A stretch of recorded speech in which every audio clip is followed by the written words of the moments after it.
creo que de las últimas discusiones estábamos hablando de cómo, de los infortunios también, sí, de Montaigne, ¿no? De cómo se ve acosado ahí también por los malquerientes y de cómo lo abandonan los amigos, los aparentes amigos, y que habla o expresa el ideal estoico, ¿no? Que está bien bastante claro de que la verdadera libertad consiste en el ser omnipotente sobre uno mismo, ¿no? Y a partir de ahí, pues se construye todo.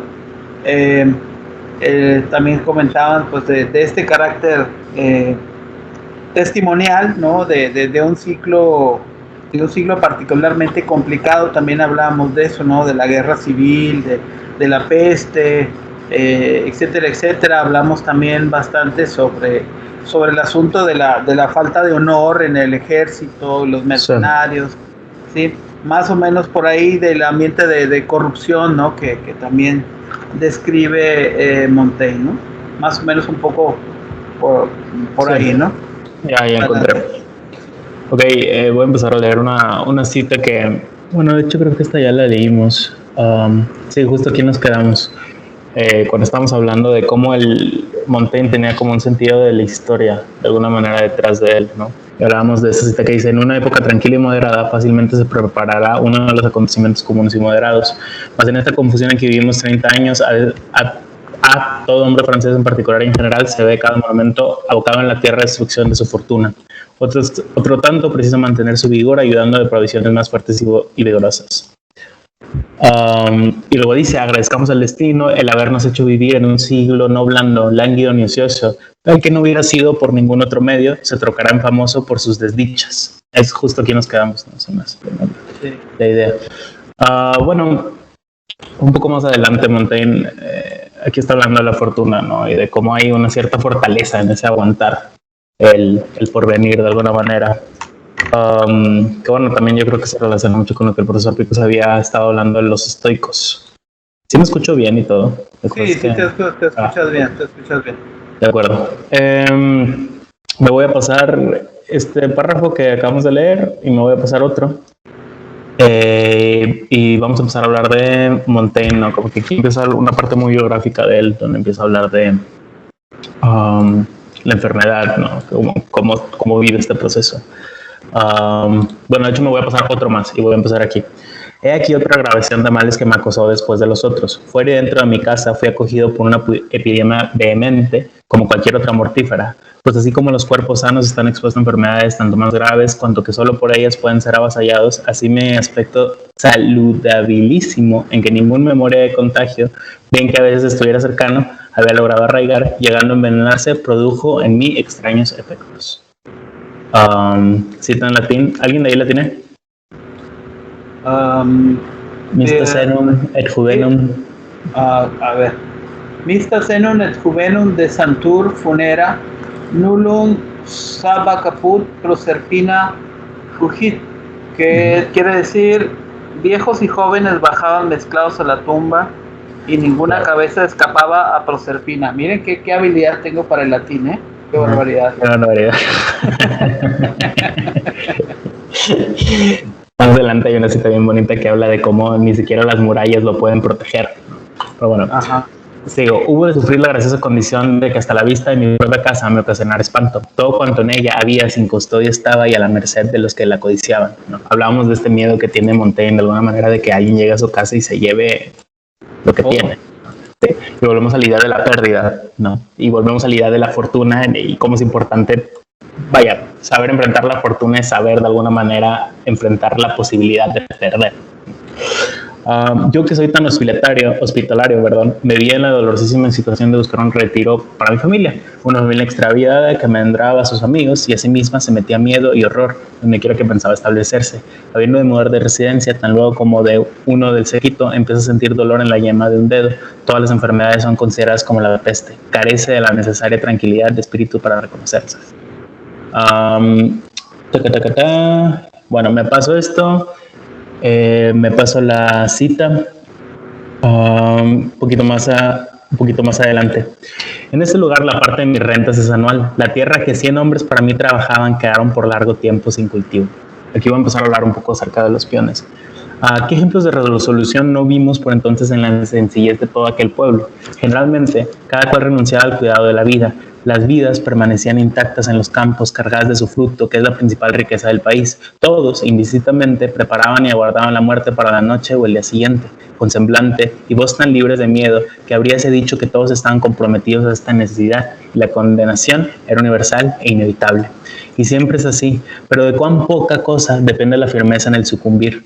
La distancia y diferencia de algunas horas, la sola consideración de la compañía, convirtiéndonos en diversos su sentimiento.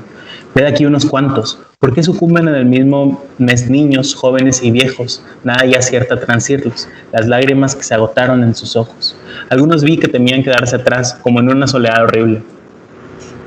Solo por las sepulturas se inquietaban, porque les contrariaba ver los cuerpos en medio de los campos, a merced de las bestias que incontestaron los poblaron. Cuán las fantasías humanas son encontradas.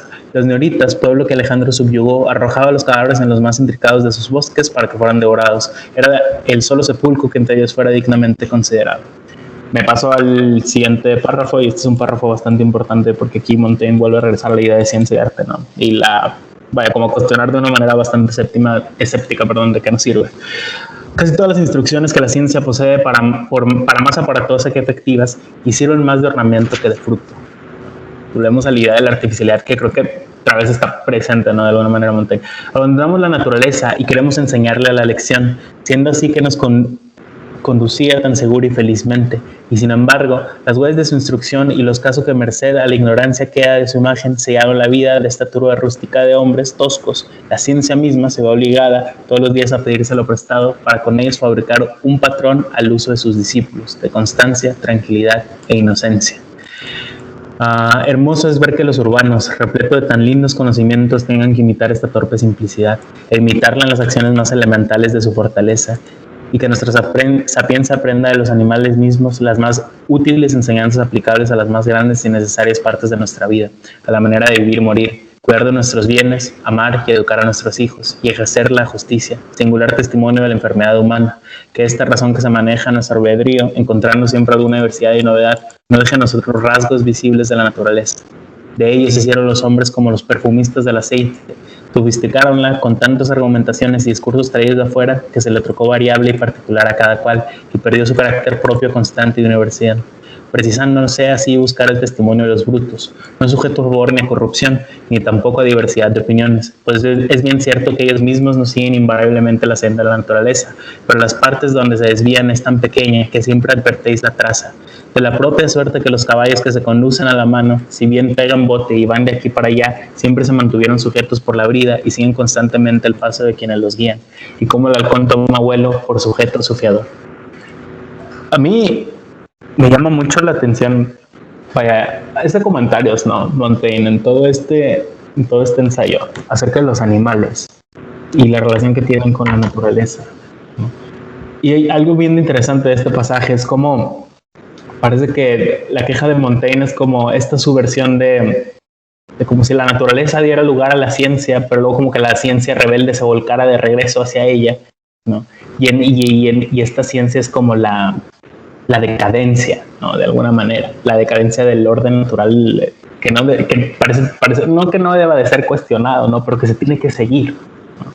Y entonces, en el lado de las argumentaciones, en el lado de decir que las cosas son de tal o cual manera, se llega a una negación de esa naturaleza y por lo tanto de alguna manera a una angustia de la muerte, ¿no? Uh-huh. Si la persona fuera cercana realmente a la naturaleza, tal y como lo es, no le temería, ¿no? A la muerte, ¿no? Y regresamos a esta imagen que Montaigne habla de los campos, que las personas que trabajan en los campos, ¿no?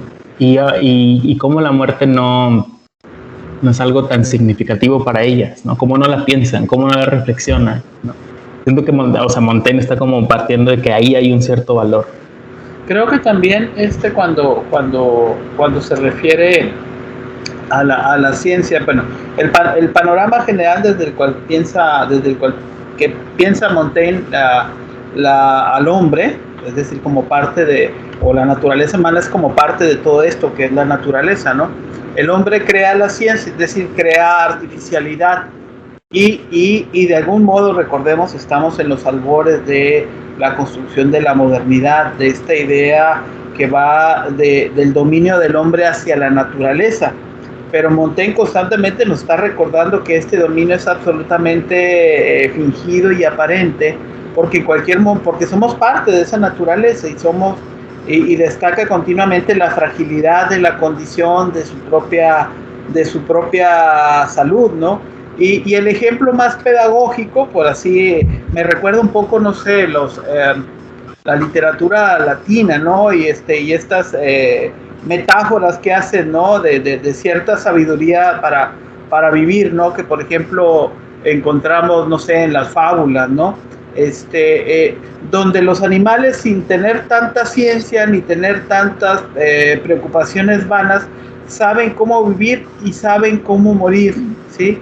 Y eso revela como que una profunda sabiduría, ¿no? En ese sentido son menos corruptos que los hombres, porque los hombres los seres humanos nos dejamos guiar por las apariencias, y aparte a la hora de morir generalmente tenemos miedo, salvo aquellos que abrazan el estoicismo y que prefieren como el ejemplo que pone ahí de este pueblo, que prefiere morir en el bosque y ser devorado por los animales, ¿no? Como parte, digamos, de este ciclo de la naturaleza.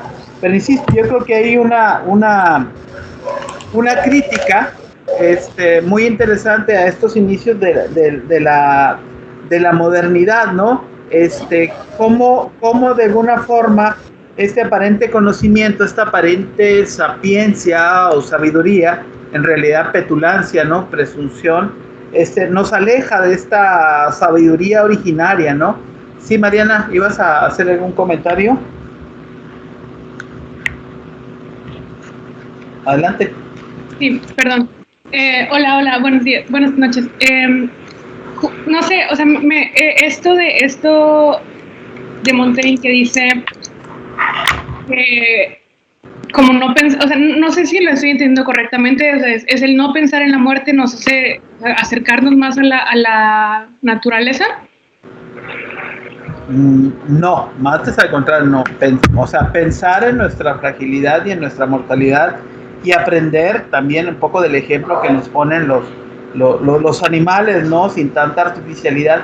Pretender que nosotros, con nuestra naturaleza humana y nuestra ciencia y nuestra aparente superioridad, estamos por encima de estas condiciones de la naturaleza es simplemente un delirio, ¿no? Más bien debemos aprender lo que hemos dejado de ser sencillos. Por eso el modelo al que recurre muchas veces Montaigne es a estos campesinos de esta vida sencilla, que saben los ciclos, que saben cuándo inician y cuándo terminan las cosas, que asumen pues, los riesgos de la existencia y que conviven y coexisten cotidianamente con la muerte, ¿no? De tal manera que cuando describe el asunto de la peste, ¿no? que asola ahí al pueblo, el pueblo está como por resignado, ¿no? Pues nos vamos a morir, ¿no? Así como que en ese estoicismo propio, ¿no? De asumir que así es y no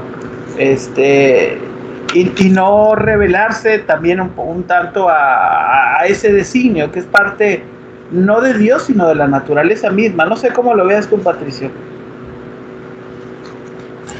Yo siento que vaya, siento que el acercamiento a la naturaleza de alguna manera implica aceptar que las premisas de la muerte están contenidas en ella.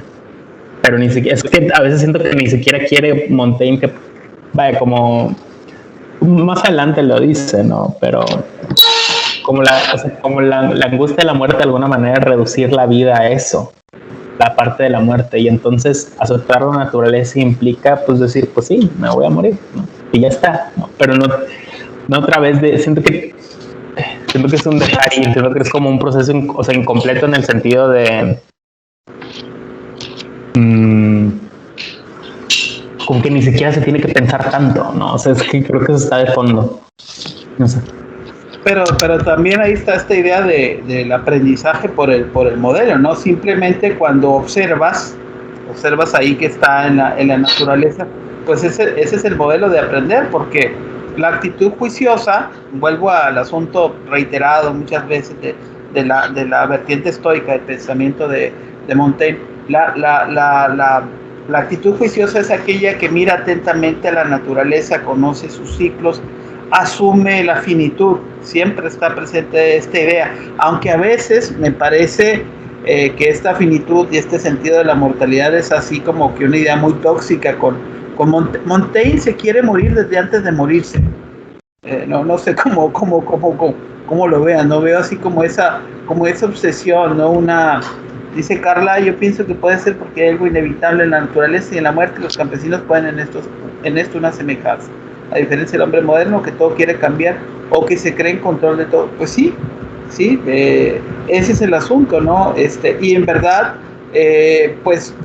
sucesos como estos, como los que le tocan a Montaigne o como los que nos tocan a nosotros, nos rebajan, nos limitan nuestra vanidad, ¿no? Nuestro aparente control de la situación, cuando siendo que lo que poquito que podemos controlar pues es realmente mínimo, ¿no? En relación a lo que no podemos controlar, y tendríamos que aprender de esto, pero yo insisto, hay una idea obsesiva ahí casi psicológica, ¿no? Casi de carácter psiquiátrico en Montaigne, ¿no? Con esta obsesión para la muerte.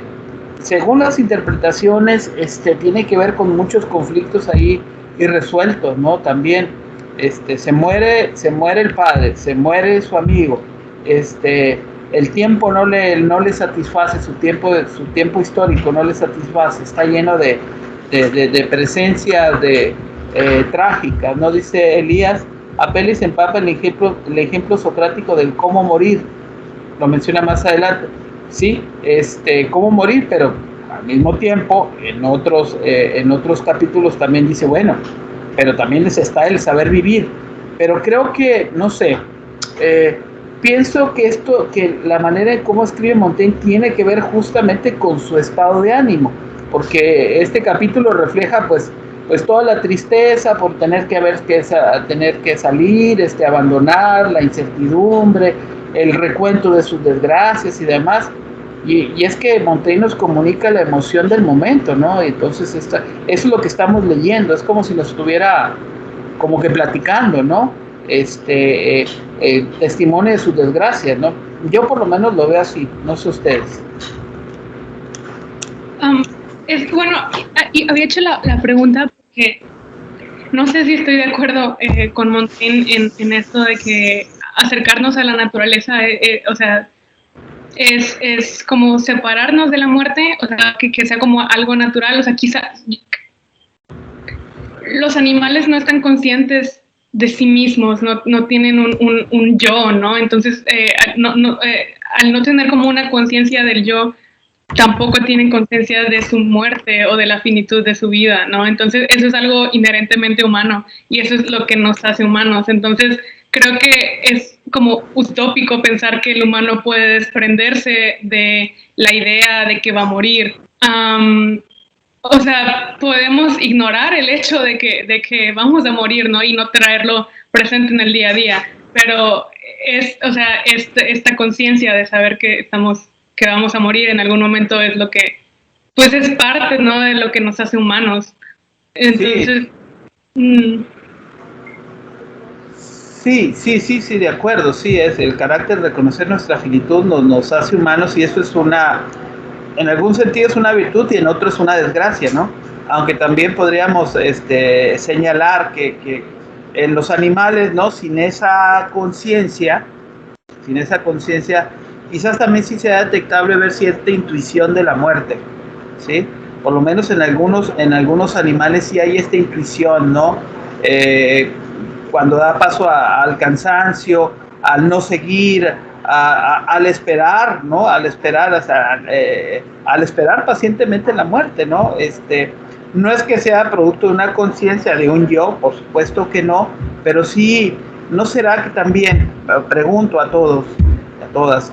¿No será que en todo ser vivo, con cierto grado de actividad neuronal o conciencia o no sé, o instintos, hay esta intuición de la muerte?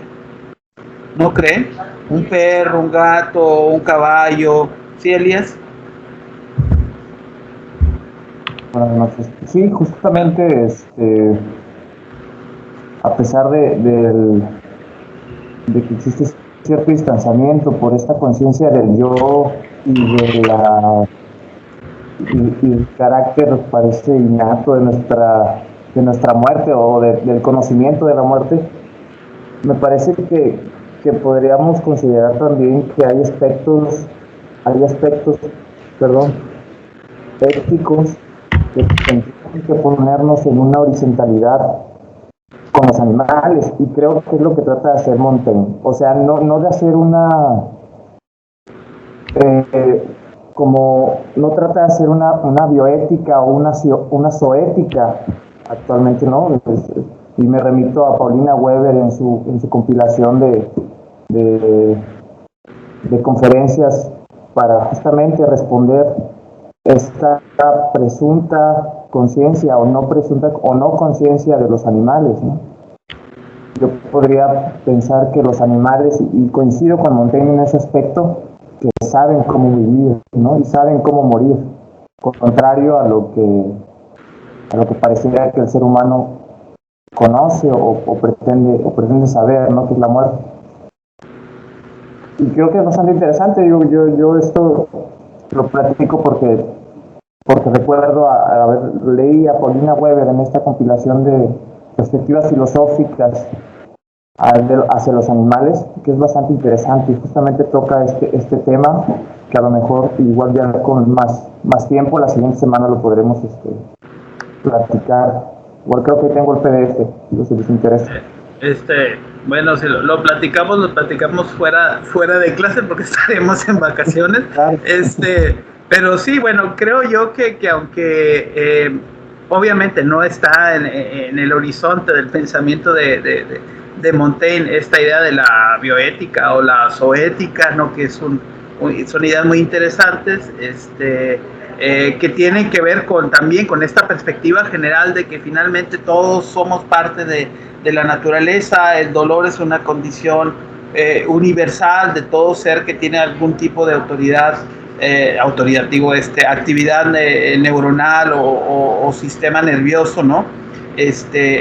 Pues no hay esto, pero sí hay esta reflexión como trasfondo.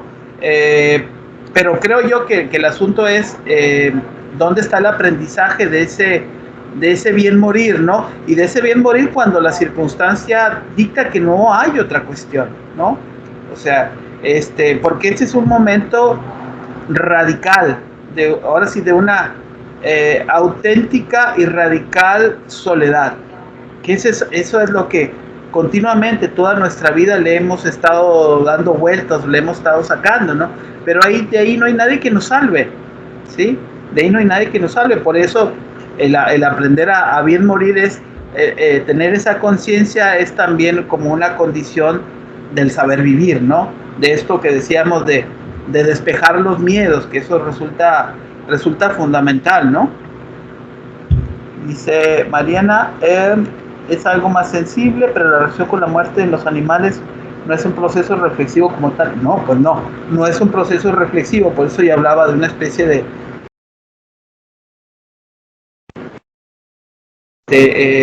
no de reflexión, no, pero un cierto, no lo puedo llamar conocimiento, ¿no? Pero yo sí, como no sé, todos hemos tenido alguna mascota, algún animal que hemos visto que se nos ha muerto, ¿no? Desde niños incluso estamos familiarizados, ¿no? Desde los pollitos que se mueren o los ratones o lo que sea, ¿no? Una especie de instinto, ¿no? Entonces, aunque sea instinto, el asunto es el aprendizaje que nos puede dar a los seres humanos, porque todos coexistimos. En el sentido más religioso, digamos, de Montaigne, pues todos somos criaturas de Dios, ¿no? Si lo vemos desde ahí, ¿no? por eso el reconocimiento de un principio que sí creo que tiene mucho que ver con lo que se está comentando ahorita, es cierto principio de dignidad ante la muerte, ¿no? Dignidad ante la muerte, el asumir estoicamente la muerte es un principio de dignidad, y el reconocer la dignidad con que incluso los no humanos, los animales no humanos lo hacen también, es un asunto de dignidad. No sé por qué ahora andamos en este asunto, pero bueno, a ver, ¿qué más? ¿Continuamos o nos quedamos ahí con la muerte? No, creo que hay que continuar. Yo solo quería decir algo rápido de... A ver, sí, adelante. Vaya, yo ando trabajando o intentando hacer una tesis de un filósofo que se llama Timothy Morton, y es de la nueva corriente de filosofía que se llama, bueno, la nueva, tiene como 10 años, pero se llama ontología orientada a objetos. Y precisamente es una crítica muy, muy fuerte como al término naturaleza, ¿no? Y también al término, por ejemplo, medio ambiente. Y él habla de ecología como ontología. Entonces, vaya, pienso mucho en el hecho de que Montaigne esté, como dice el profesor Picos, en los albores de la modernidad, ¿no? Y que acuda a la naturaleza, porque eventualmente como la naturaleza va a ser importante como concepto teórico para el proyecto moderno, pero al mismo tiempo va a llegar a un punto donde va a dejar de ser como efectivo de cierta manera. Por ejemplo, lo podemos ver en el paso de derechos naturales hacia un positivismo jurídico. Entonces, vaya, hay muchas significaciones, ¿no?, en el proyecto moderno, ¿no?, de naturaleza. Pero, creo que eso es importante como pensar en qué pensará en naturaleza Montaigne, ¿no?, cuando habla de ello, ¿no? O sea, por ejemplo, Timothy Morton dice de que siempre que pensamos en naturaleza tendemos a pensar en algo verde, ¿no?, con animalitos y cosas por el estilo. Pero Timothy Morton, por ejemplo, se pregunta, pero pues realmente ¿qué es esa cosa verde?, ¿no? O sea, como que nunca está muy clara qué es, y nunca queda muy clara dónde, por ejemplo, deja de ser algo la naturaleza, ¿no? O sea, ¿dónde se acaba la naturaleza? ¿En la estratosfera? ¿En la litosfera? ¿En los 10 planetas después? Etcétera, etcétera, etcétera, ¿no? Bueno, ya era todo el comentario. Ok, sí, pues esta idea de ecología como ontología, pues es así como que muy, muy seductora, ¿no? Y hay muchos planteamientos que tienen que ver con esto. Bueno, pues, ¿qué es la vida, no? ¿Cuál es... ¿Qué es lo fundamental, o a qué llamamos vida? Sí, entendiendo que la vida no es todo lo que podemos denominar como vida consciente, que hay vida y hay vida no consciente, ¿no? Y la mayor parte de la vida que existe es vida no consciente. Pero el que exista vida no consciente de sí misma no significa que esa vida no tenga sentido, antes al contrario. Claro. Bueno. Sí, bueno, ya, no me meto. Bueno, ok, sí, bueno, adelante, pues, adelante. Ok, me gustaría acabar el párrafo porque se me hace muy, muy bonito. No solamente el golpe, también el viento y el ruido nos hieren, o como los más calenturrientos, pues es verdad, pues en verdad es fiebre el ir desde ahora a que os propicien una tunda de azotes, porque puede ocurrir que el destino os lo haga sufrir un día, y vestir vuestro traje forrado desde San Juan, porque de la habréis menester en Navidad. Lanzaos a la experiencia de todos los males que puedan llegaros, principalmente en la de los más extremos. Experimentando en ellos, se nos dice, y aseguraos allí. Por el contrario, dice Montaigne, lo más fácil y natural será descargarnos hasta de pensamientos. No vendrá nunca bastante temprano. Su verdadero ser no nos dura gran cosa. Es preciso que nuestro espíritu lo extienda y dilate, que antemano los incorpore en sí mismos y con ellos se familiarice, pues irrazonablemente no pesarán en nuestros sentidos. De sobra pesarán cuando los alberguemos, dice uno de los maestros, y no de una dulce secta, sino de la más dura. Mientras tanto, auxídate, cree lo que gustes mejor. ¿De qué te sirve ir recogiendo y previniendo tu infortunio y perder el presente por el temor de lo futuro y ser incontinente, miserable, porque lo deba hacer con el tiempo? Son sus palabras. La ciencia nos procura de buen grado un servicio instruyéndonos puntualmente en las dimensiones de los males. ¿Cita en latín? ¿Alguien, por favor? ¿Cuál es esa? ¿Insertam frustra o cuál? No, Curus Aquens Mortalia Corda. Pero, a ver, ¿por qué dónde te fuiste? A ver, espérame. Sigue en el mismo párrafo, dale ahorita. Espérame, déjame lo ubico. ¿Par en pasis? ¿Esa? ¿O no? No, ¿cuál era? A ver. No. Minus aficis sensus agitigatio cogitatio, no, tampoco. Aquí está. Vuélvemela a repetir porque no lo encuentro. Dice, avivando el seso del hombre con sus advertencias. A ver. Esa es la cita. Curis aquens mortalia corda.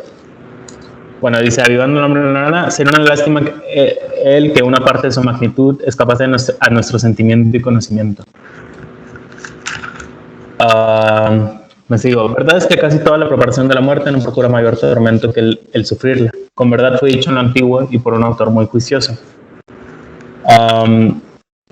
Menos daña el sufrimiento que el pensamiento. Ese es de Quintil. El sentimiento de la muerte presente por sí mismo nos impulsa a veces a una propuesta de resolución, a no evitarlo lo que es de todo punto inevitable. Algunos gladiadores se vieron en Roma que después de haber cobardemente combatido, tragaron la muerte ofreciendo su garganta al acero del enemigo y convidándolo. La vista de la muerte venidera ha menester de una firmeza lenta y por consciente difícil de encontrar.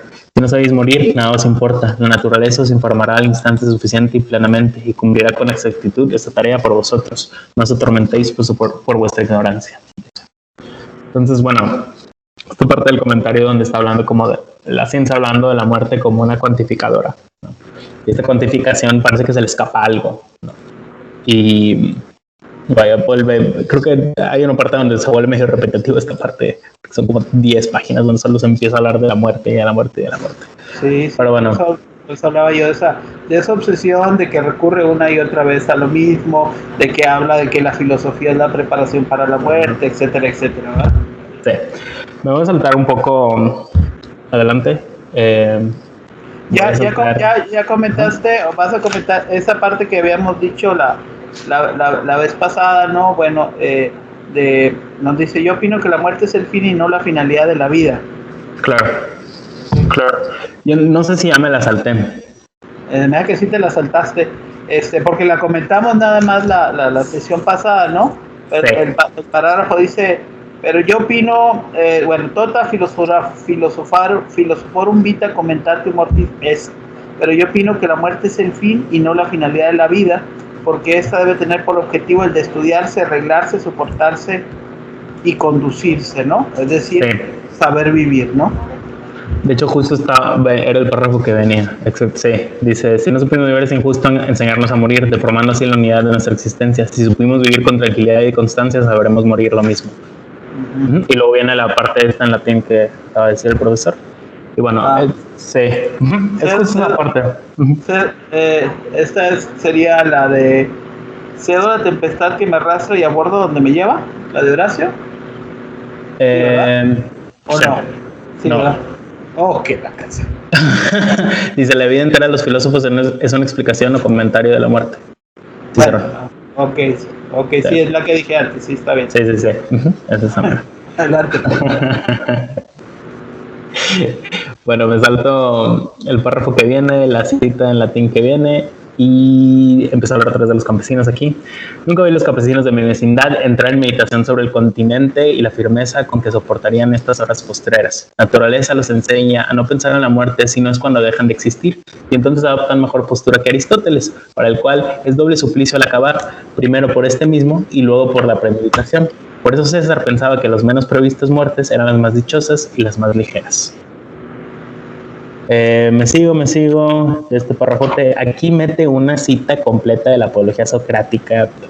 Así mete como 2 páginas enteras de la apología socrática.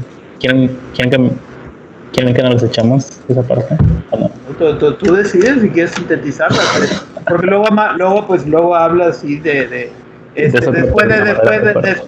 después de toda esa descripción, y luego dice, los argumentos de Sócrates no son admirables por igual en su sencillez y en su vehemencia, porque más fácil resulta hablar como Aristóteles y vivir como César que hablar y vivir como Sócrates. Y esa frase está fantástica, ¿no? ¿Sí?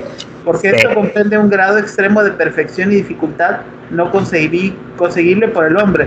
Y esa es una, digamos, es el elogio, ¿no? Elogio de Sócrates, por así decirlo, ¿no? Como más grande fan.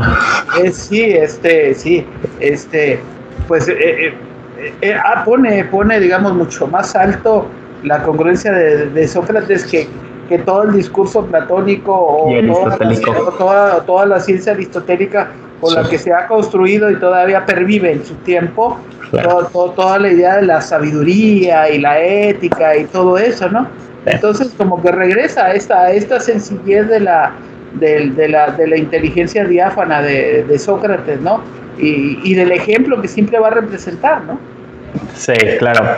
Es muy, volvemos a creo que era la idea que estábamos diciendo, ¿no? De que, bueno, la filosofía tiene que vivir de alguna manera. Y entonces Sócrates, cuando hace su performance, vive, ¿no? En relación con sus principios. Y esto es la parte admirable de su performance.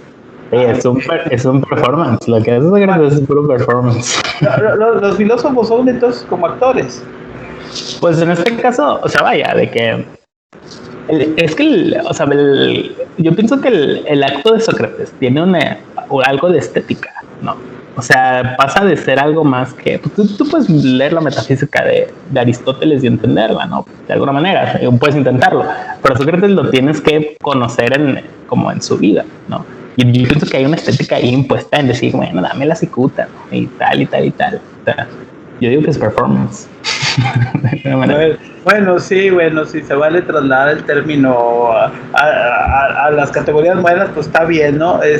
Pues es un performance porque es un desempeño, ¿no? Es un vivir, y yo diría que más que un performance, pues es una autenticidad, pues, que no se encuentra a la vuelta de la esquina. Lo que me lleva también a esa otra imagen que de repente describe Sócrates, de esos filósofos casi diría perfumados, ¿no? De esos filósofos buenísimos en el discurso, pero malísimos con la vida, ¿no? Claro, que también los critica mucho y los contrasta radicalmente con Sócrates, ¿no? Y su performance. ¿Sí? Su performance. Okay. Muy bien, adelante. Bueno, entonces después de esta cita grande que mete Montaigne de como 2 páginas, empieza a hablar de, bueno, lo que ya dijo el profesor Picos, ¿no? De que, bueno, esta cosa es admirable, ¿no? Y tal. Y empieza a hacer una defensa, ¿no? Empieza a decir de que, porque no se acuerdan que al principio del capítulo él dice cómo Sócrates apela siempre a un lenguaje muy, pues sí, nada artificial, ¿no? Creo que esa es la palabra que deberíamos utilizar. Y aquí lo empieza a defender, ¿no? Porque dice, si a alguien le parece, ¿no?, que esa artificialidad existe, es una... Yo ya había pensado que ustedes lo habían pensado, ¿no? Básicamente es lo que dice, y esa es la parte que viene a continuación, ¿no? Si él estima que entre tantos otros ejemplos como hubiera podido escoger en los dichos de Sócrates para el servicio de mis palabras, hice mal el elegir el citado, juzgando que este discurso se eleva por cima de las comunes opiniones, sepa que lo hice a sabiendas, pues yo juzgo de distinto modo y tengo por cierto que es una oración en ingenuidad y en un rango muy atrás y muy por abajo de las ideas ordinarias. Representa un arrojo limpio de todo artificio, la seguridad propia de la infancia, la impresión primitiva y pura. Creíble es que naturalmente temamos el dolor, mas no la muerte a causa de ella misma. Es una parte de nuestro ser no menos esencial que la vida. ¿A qué fin naturaleza había de engendrar en nosotros el odio y el horror de sucumbir, puesto que nuestra desaparición la es de utilidad grandísima para alimentar la sucesión y vicisitud de sus obras, y puesto que en esta república universal sirve la muerte más de nacimiento y propagación que de pérdida y de ruina? Idea de un cosmos como ordenado, ¿no?, que se impone a la subjetividad. No sé, ya me estoy haciendo la idea de que estoy pensando con lo que dijo el profe Picos hace rato, de cómo, no sé si Montaigne está negando la subjetividad, ¿no? Al albor de, es como bueno, mira cómo estoy utilizando como la idea más o menos de individuo que se está empezando a formar para atacar la misma idea de individuo, ¿no? De alguna manera. Creo que ahí está como de fondo, ¿no? Sí, dentro de esta idea de que resulta muy vanidoso pensar que somos muy originales, pensar que somos muy importantes, pensar que nos distinguimos, aunque él lo intenta continuamente. Ahí está la contradicción, ¿no? Él insisto, se fabrica un título, se quiere destacar, hace vida política, cumple las reglas de la sociedad y todo, pero al mismo tiempo se flagela, por así decirlo, ¿no? Sí. Quiere negar su importancia, quiere ser a veces ciceroniano, quiere ser a veces partidario de Séneca o de Epicteto, ¿no?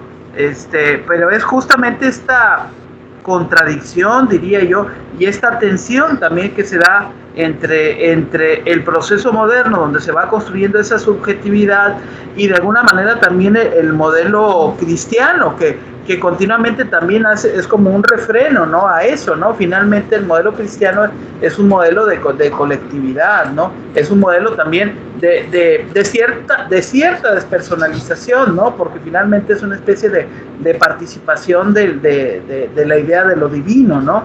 Creo yo entonces que ahí está esta tensión entre esta conciencia de la pertenencia a la común humanidad, de la que uno no es muy diferente, o de esa naturaleza y ese cosmos, y por otra parte esto otro, ¿no? Esta diferencia, o para decirlo en términos así mucho más latinos, esa virtud, ¿no? Esa esa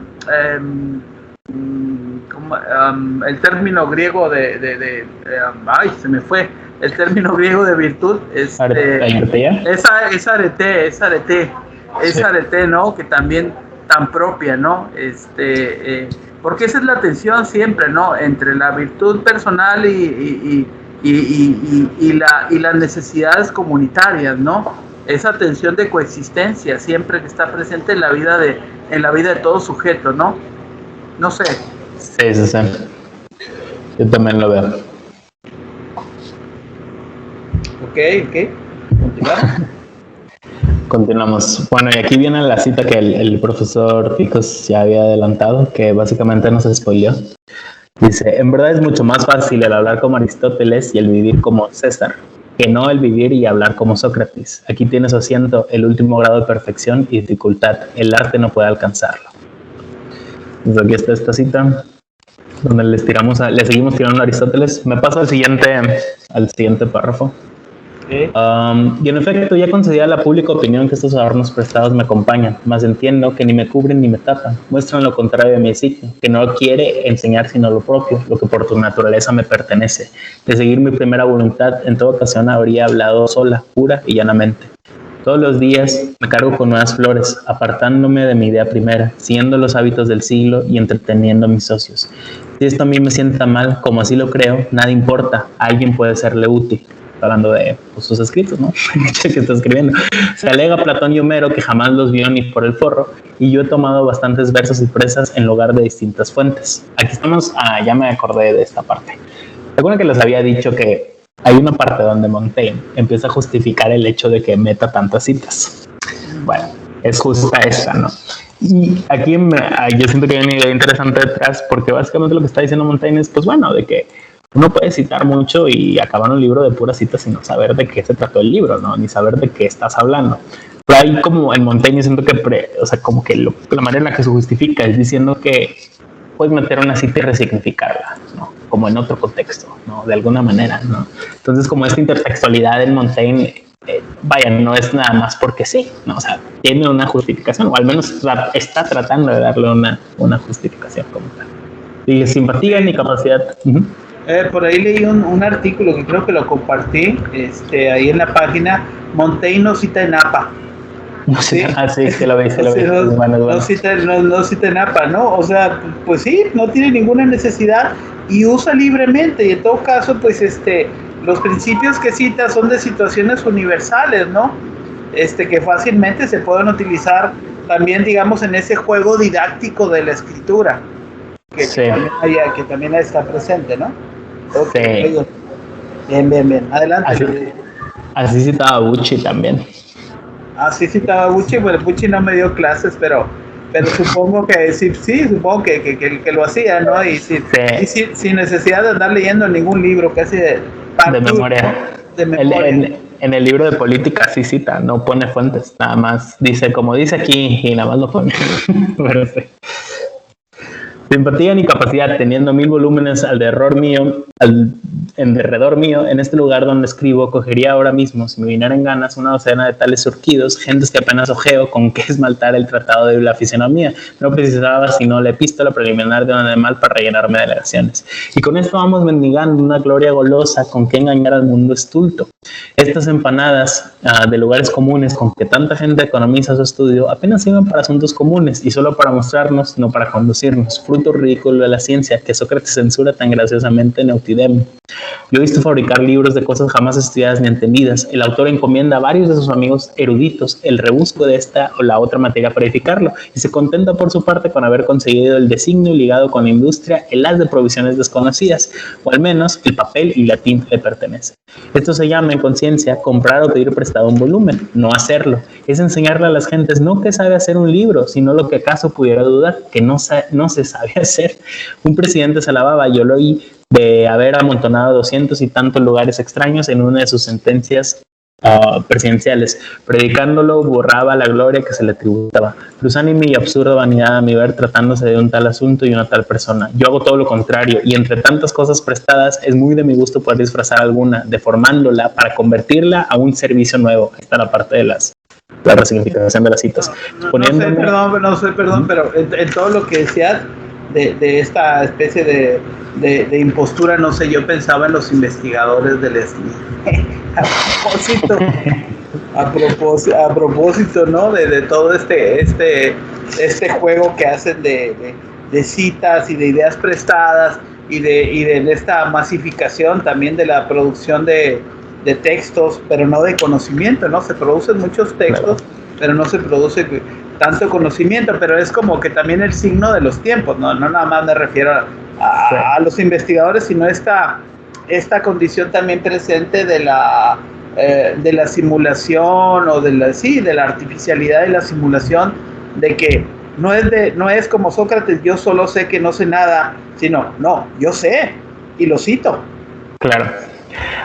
Ahora también, vaya, como pienso mucho pues evidentemente, o sea, en el SNI tienes cuotas, ¿no? De publicación, o sea, tienes que hacer tantas cosas al año, tantos bla, bla, bla, ¿no?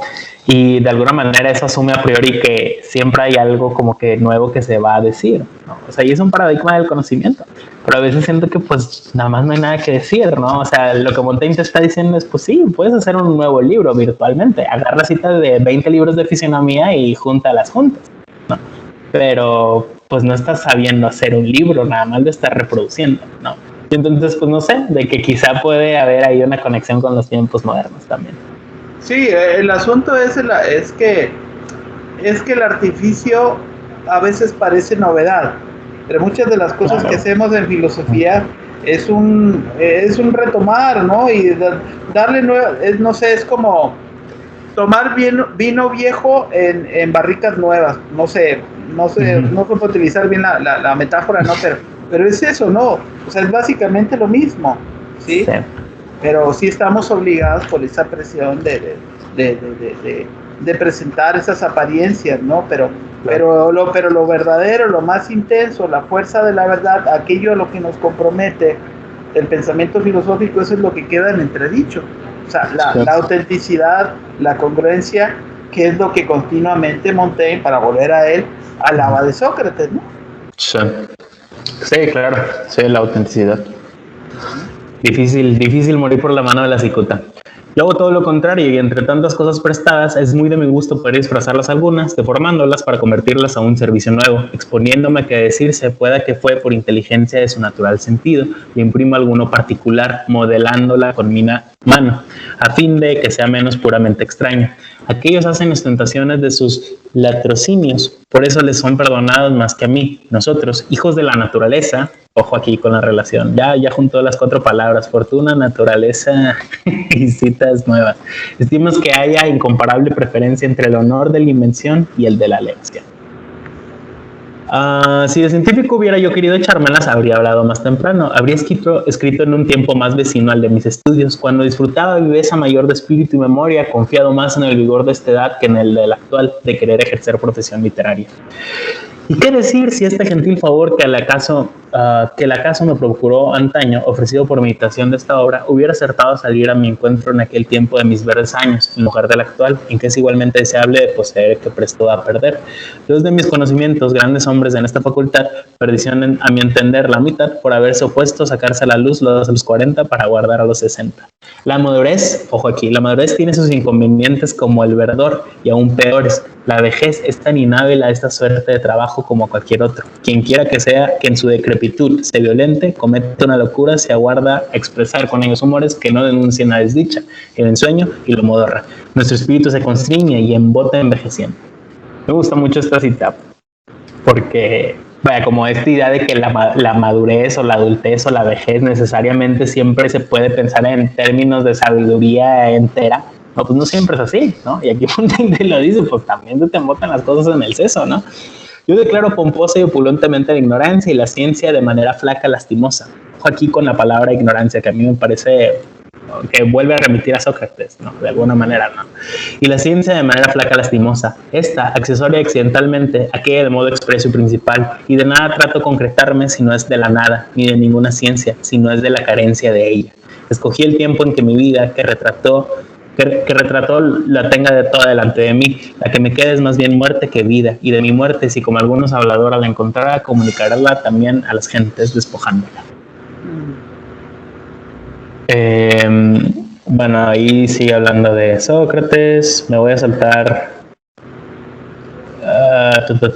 una, dos. Y ahí en lo de Sócrates, bueno, pues hace alusión también a la tradición, ¿no? Que de Sileno, de Sócrates, ¿no? Sí. Una persona con un alma tan bella en un cuerpo tan feo, ¿no? Sí, claro. Sí, claro, la defensa de la fealdad.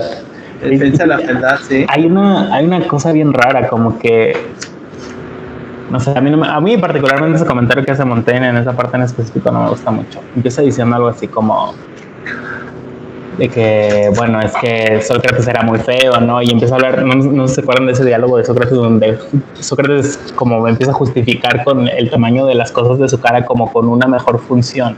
Es un diálogo que tiene con una persona que precisamente se considera como muy bella, ¿no?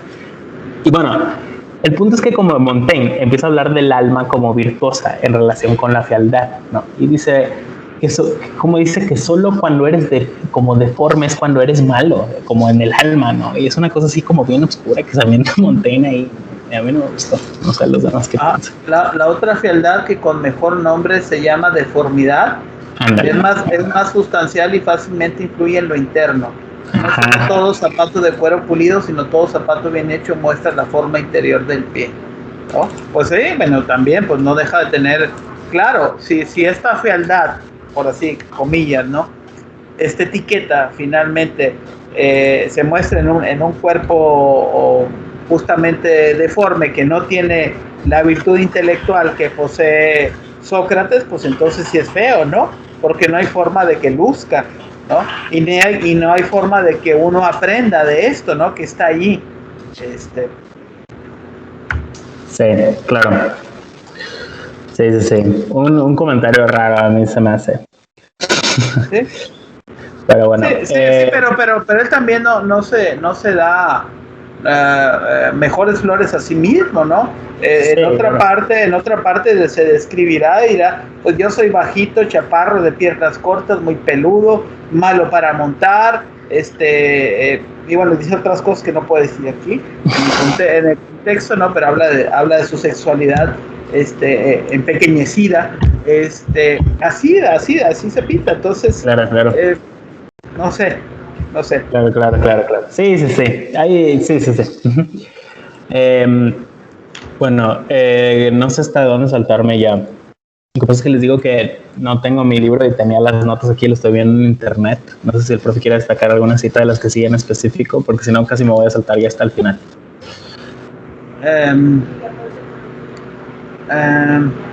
Mira, pues a propósito de esta misma idea, ¿no? De la deformidad y lo de la imagen, aquí también podemos reflexionar sobre eso de la imagen. Dice, débil garantía es la cara, pero también merece alguna consideración. De tener que censurar a algunos, yo censuraría a los malos que desmienten con su conducta las promesas que natura les ha plantado en la frente. O sea, las apariencias engañan, una cara bonita no significa no siempre es buena, no significa que tengas enfrente a alguien que evidentemente refleje esa bondad, ¿no? Y ese bien, ¿no? Y quizás, bueno, de esto está lleno el mundo también, de caras bellas, de rostros sonrientes y de cuerpos perfectos, ¿no? Por así decirlo, ¿no? Claro. Luego, fíjense, más abajo, para un poquito dar pie a más comentarios, dice...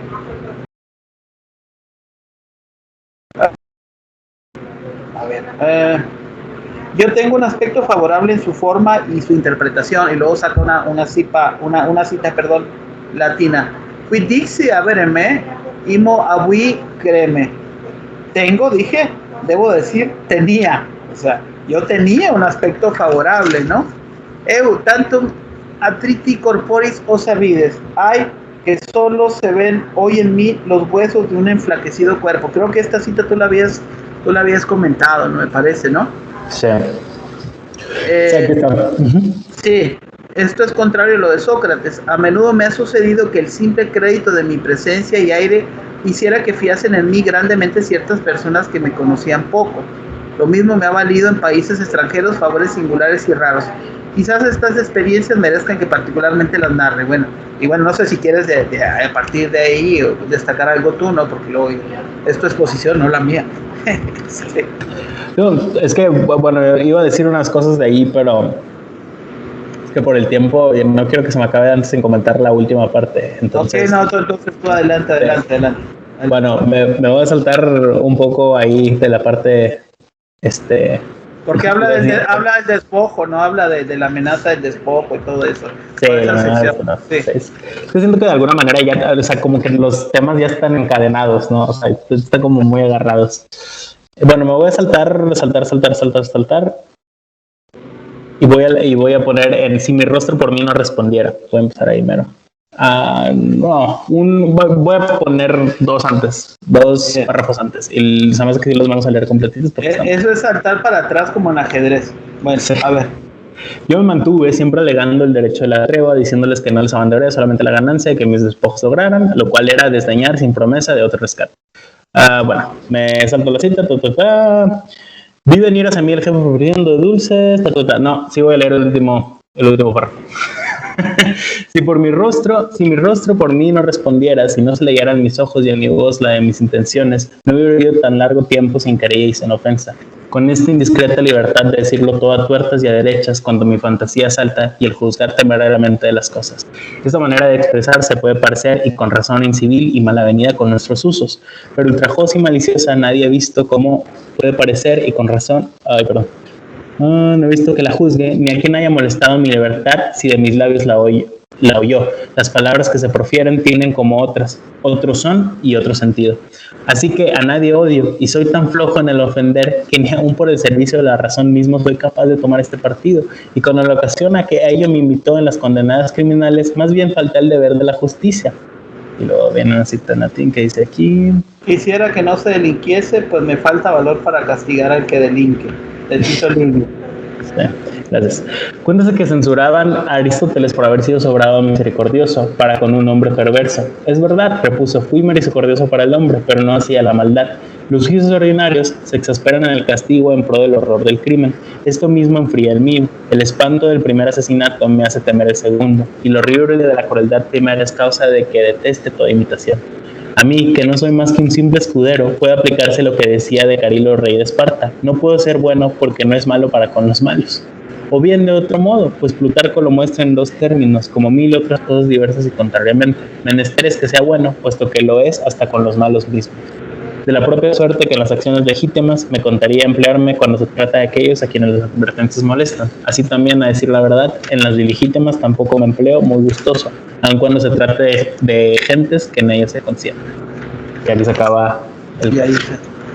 Bueno, pues en realidad es muy interesante, tiene bastante que de qué hablarse, ¿no?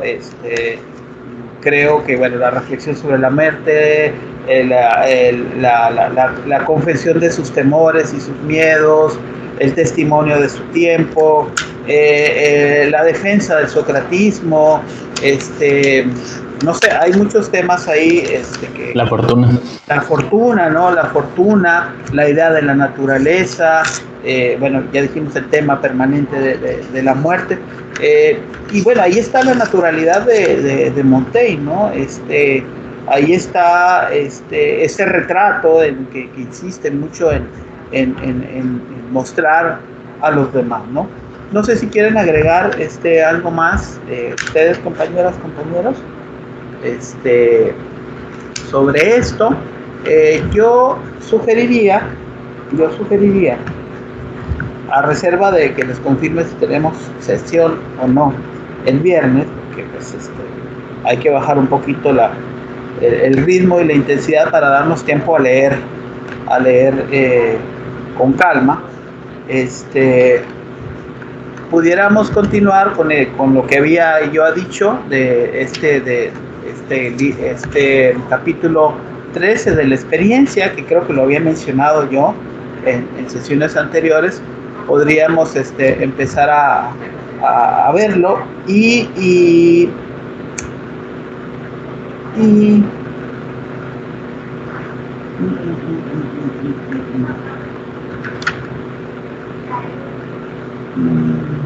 pues es que son los dos últimos. Y bueno, vamos a entrar a ver aquí, porque yo sí podemos hablar amplio, y para dejarlo así casi como tarea de lectura de vacaciones, el capítulo 27 del segundo libro, que es de la amistad. Y ahí les prometo que va a ser intenso y va a ser amplio. Como saben, pues yo he trabajado bastante el tema, y bueno, un nuevo acercamiento pues será muy provechoso para cuando finalmente tenga tiempo de hacer mi tesis doctoral, sacar nuevos argumentos, ¿no? Entonces, tentativamente, si tenemos sesión, yo les confirmo.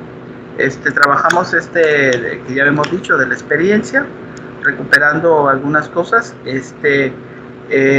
Si no, pues bueno, lo dejamos también, y vamos leyendo sobre la amistad, que también nos va a traer una larga cadena de textos previos, de autores previos, el mismo Cicerón, ¿no? De Amicitia, el mismo Aristóteles, los griegos, los estoicos, por supuesto, Séneca. Hay toda una tradición sobre el problema de la amistad, y obviamente en el cristianismo también. Entonces es muy interesante. Seguramente nos va a llevar algunas sesiones a hablar de esto, ¿no?